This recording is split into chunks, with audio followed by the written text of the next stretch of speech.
Hello mga kabiyahe, welcome to the future. Dito tayo sa bagong shop ng Biyahe MNL dito sa Banawe. Today, discuss natin tong bagong unit, Fido Q2. I-discuss natin yung electronic parts ni Fido Q2.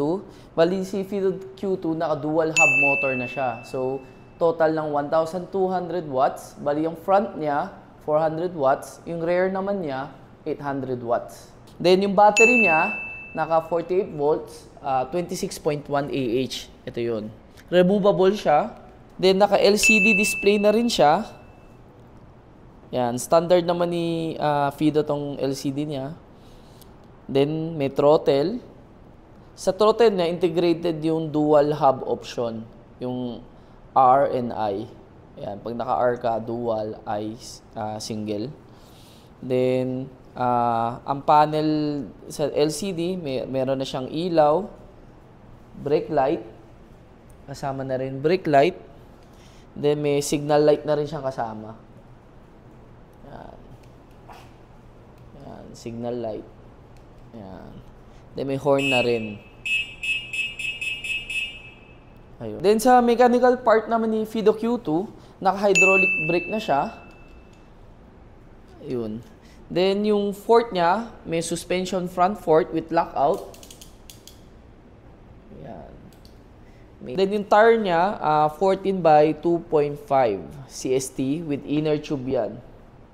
May kasamang fender na rin yung unit. Then yung handlebar niya, kagandahan nito handlebar, foldable siya. Pakita ko sa inyo paano.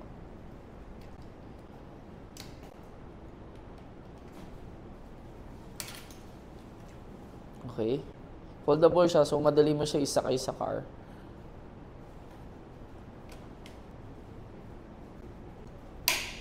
Bali, itong Fido Q2 is upgraded version ng Fido Q1 at Q1S.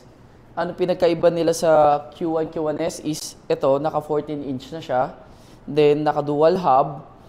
Ang volts nito, naka 48 volts na. Unlike Q1, naka 36 volts lang. Then, ang kaya ng incline angle nito hanggang 30 degrees. Ayun, so sa mga tulay, malakas na yung torque niya, hindi na kayo mabibitin. Kasi naka-dual hub siya. So, also kagandahan nito, optional naman yan kung gusto niyo i-activate yung dual hub or naka-single. Ma-activate siya dito. And also, ang weight capacity nito, kaya na hanggang 120 kilos. Ang total weight ni Fido Q2 is 29 kilos. So, try natin buhatin. Yan. May kabigatan pero kaya pa rin naman siya buhatin. Yan. Bali, ang distance capacity na per full charge ni Fido Q2 is kaya hanggang 100 km. Pero depende pa rin sa weight natin at saka sa road condition. Then, ayun, kasama din kay Fido Q2 yung itong saddle niya, comfortable naman. Then ngayon, papakita ko sa inyo paano tanggalin tong removable battery ni Fido Q2 para in case may ni-part nyo tong sa mga sa baba, may compartment or ano, pwede na dalhin ng battery para i-charge. So, paano siya tanggalin? Ito yung susi. Yan. Yan. Ito yung battery niya. So, pwede nyo dalhin to sa office or sa condo, tapos nakaiwan yung bike, pwede kayo mag-charge. Ayun, so if ever walang battery, at least sure kayo na hindi basta-basta mananakaw yung bike nyo at tatakbo, maitatakbo.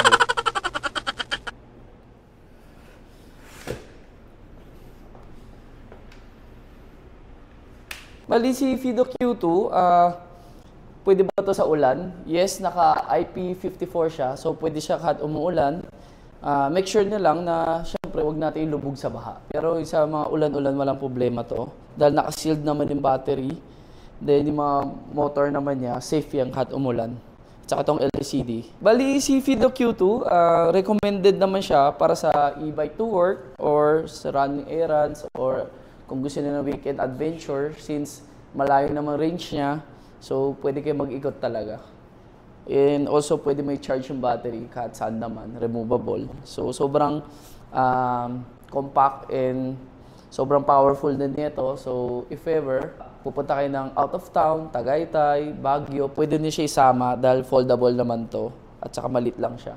kasya siya sa mga SUV. Unlike, sabihin natin, mga e-motor, which is hindi na siya madadala, sobrang bigat. At least ito, 29, madadala niya siya kahit saan kayo pumunta, masasama niya tong unit na to at makapag-tour kayo doon sa location na pupuntahan niyo.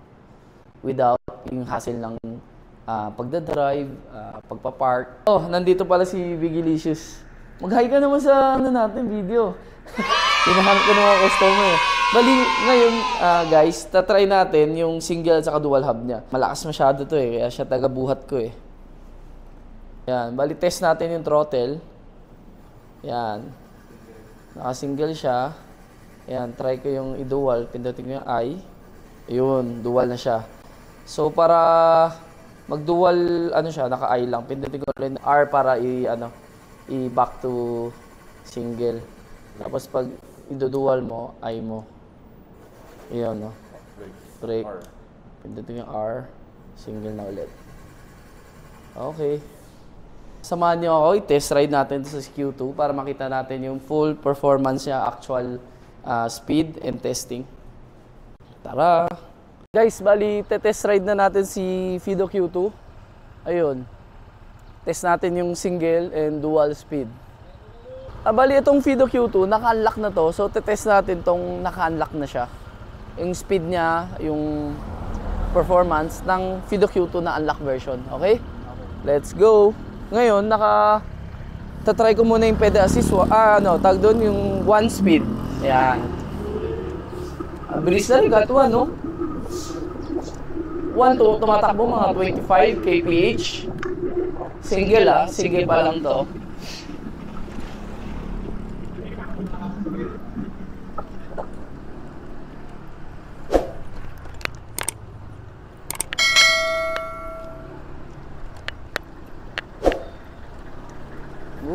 Sarap. Try ko naman siya sa 2. Bilis siya, cut 1 lang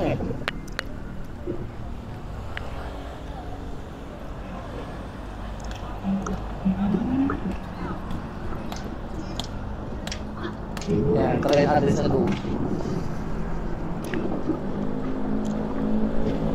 Using single hub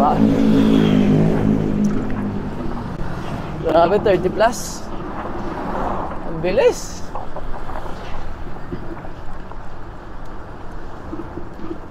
Grabe, ang bilis.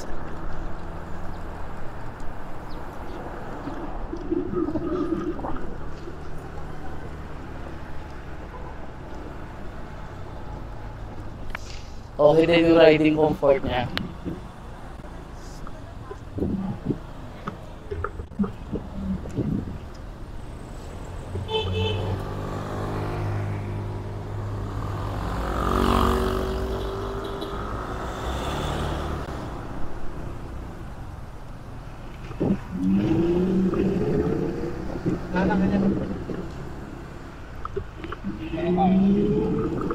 Yan, ngayon gagawin ko 3.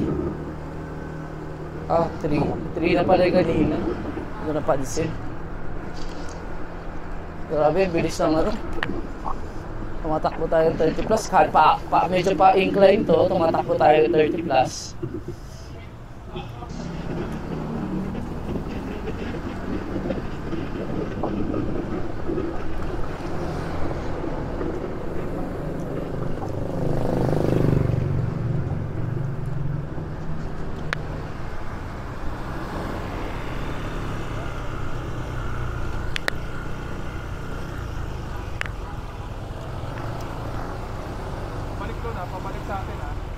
Ayun. Gagawin ko, i-activate ko naman yung dual para matry natin yung dual.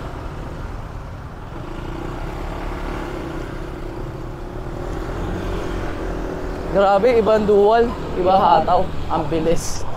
Kahit, yan, dual to. Ang bilis, oh.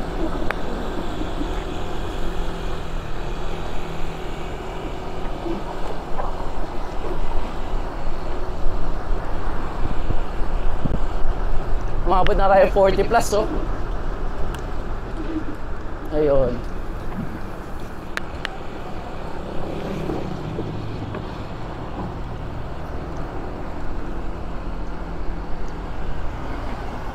Nakadual. Nakadual ako eh. Saan tayo? Diretso pa? Yun.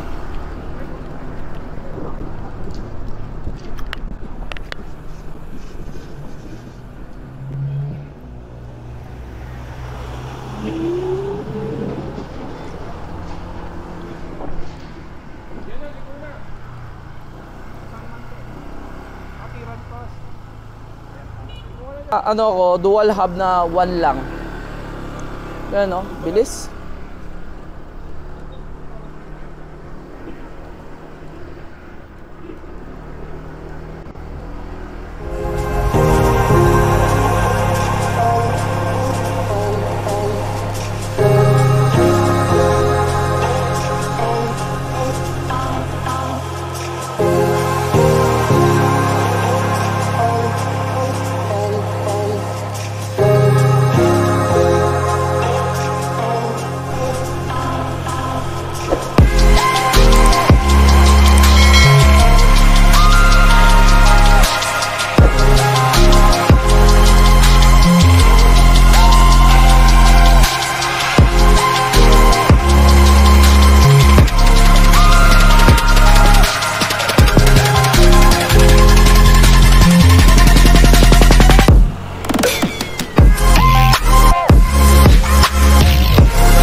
Guys, bali na test ride na natin si Fido Q2.